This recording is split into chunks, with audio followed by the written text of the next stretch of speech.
YouTube. What's up? NV Closet Grower here, back for Pro 2 of the How to Grow series. Seedling stage. So, here's a common problem I've come across. When seedlings first come out the ground, sometimes there's remnants of the seed case still on the end of the seedling. So all you have to do is you can very gently pull that off with your hands. Make sure you don't pull up at all. You do not want to pull upward and ruin the roots or put any stress on the roots. But if you do it just right, you can pull that right off at an angle and it'll allow those leaf tips to open right up. So here we are, day 1 of veg for the Purple Chem OG. That's all we got right now. I'll get back to you as it gets a little bigger.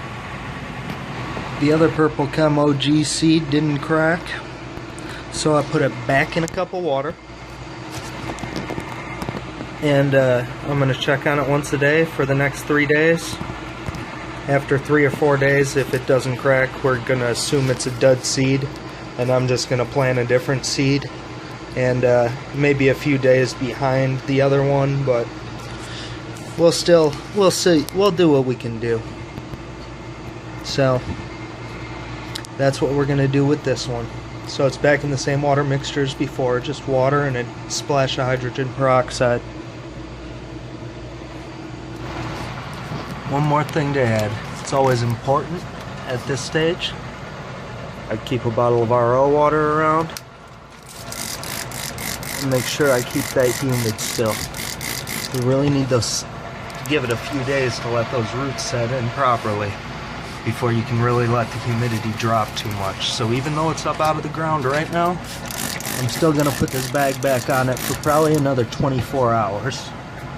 So that's all you gotta do, wet it down nice and good.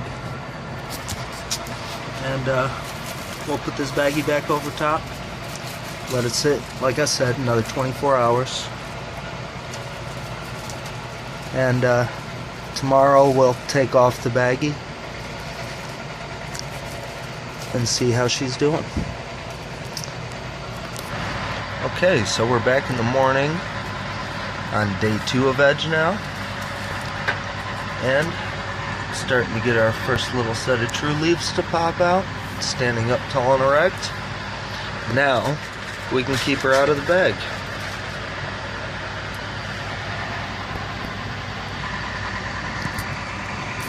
So I figured now would be a good time to talk a little about the light theory and how it relates to growth. So here's our little Purple Chem OG. Like I said, we got it out of the bag and got it in the veg area. When you're in the veg area, I prefer to run things at 18 hours on, 6 hours off. You know, I think it's very important to let your plants get some rest even when they are in veg mode. I've seen different experiments online to where plant growth at 24 hours on just is not optimal. And most plants prefer anywhere from 18 to 21 on, but more than 21, it seems to slow down and stunt their growth because they don't have proper growth in the rhizosphere if they don't go to sleep. So 18.6 is what I do in that, and I think that's a good compromise anyways. You get decent growth rates without wasting too much electricity though. Another thing, when I start my seeds, I always have them under 6500 K color temperature. I try to make sure it's always a high color temperature. In fact, I'm gonna insert some charts right about here to let you guys see kind of the color temperature of different bulbs. When I get closer to flower, I may put it under an HPS to veg the second part, but for now, all 6500 K color temperature. The more blue light you're getting to it, such as those higher, anywhere from say 5500 K to 8000 K color temperature, then the tighter the node spacing you're gonna have. That seems to, from my understanding, there's multiple types of chlorophyll productions, and One of them works better in blue light, one works better in red light. The one that works better in blue light will actually give you a tighter node structure on your plant. So that's why I like to do that. Got to stack up them nodes.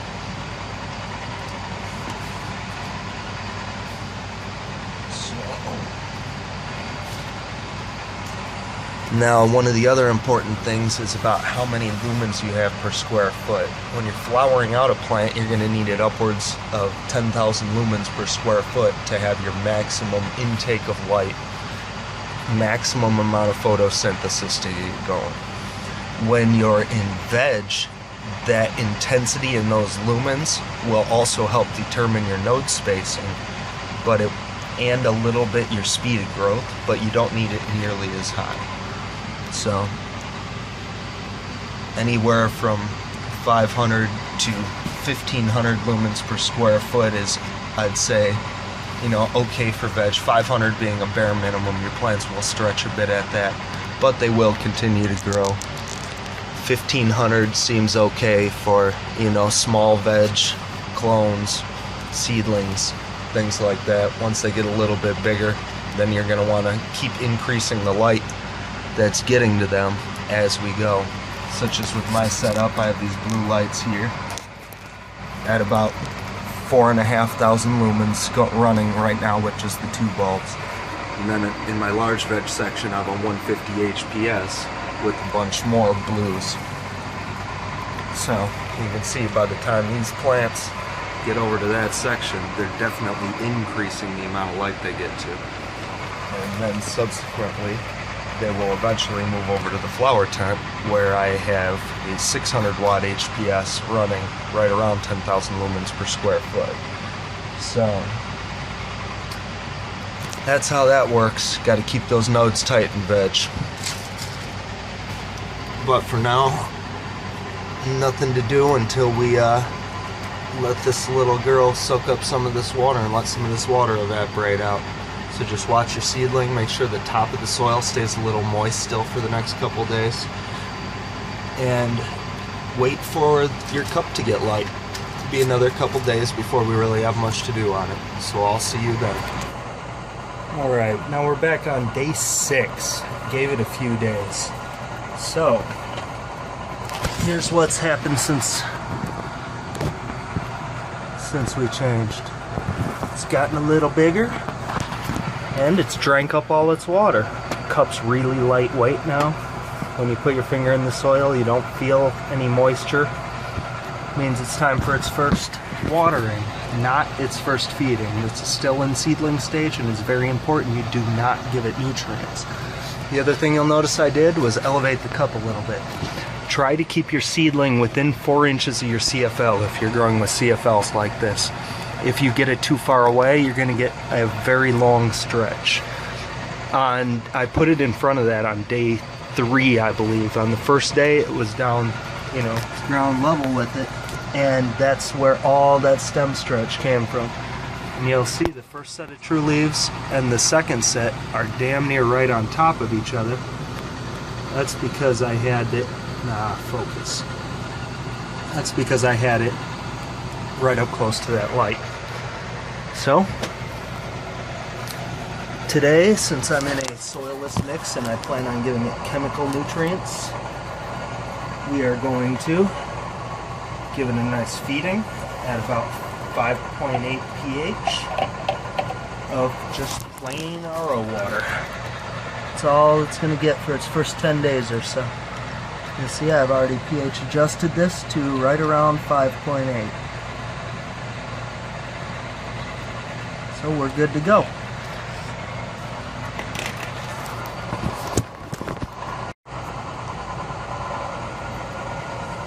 Well, either case, make sure that the water gets in there very loosely. You see how I'm covering the top while I'm pouring it, just to make sure it does not wash around the soil too hard. And honestly, that should be about it. Just needs a little bit of water to keep it going. This box also is empty. It was a light bulb box that's below it, but it's empty now, so I don't have to worry about a little bit of water getting on it. And that's it. Now it will drink this water faster than the first set because now it's starting to actually uptake through its roots a little more. So we'll probably be back in about 2 or 3 days for the next update. Hello YouTube. We're back here and it's day 10 of seedling stage. And our purple chem OG there is getting pretty big. So we're here for our second watering since it's popped out of the dirt. And on the second watering, since it's getting closer to veg and the roots are starting to need something to uptake, I always like to add just a little bit of CalMag product into my feeding. And that's only because I run RO water. If you're running any other type of water, distilled water, filtered water of some other sort, but it's not RO, then chances are you won't need to add this for this second water. Just continue with plain water because most tap water and most city water already has a small amount of calcium in it. But honestly, I like to add it in very small amounts. So you have it at 84 parts per million. I would like to keep it less than 100, between 75 and 100 parts per million, and only on the second feeding.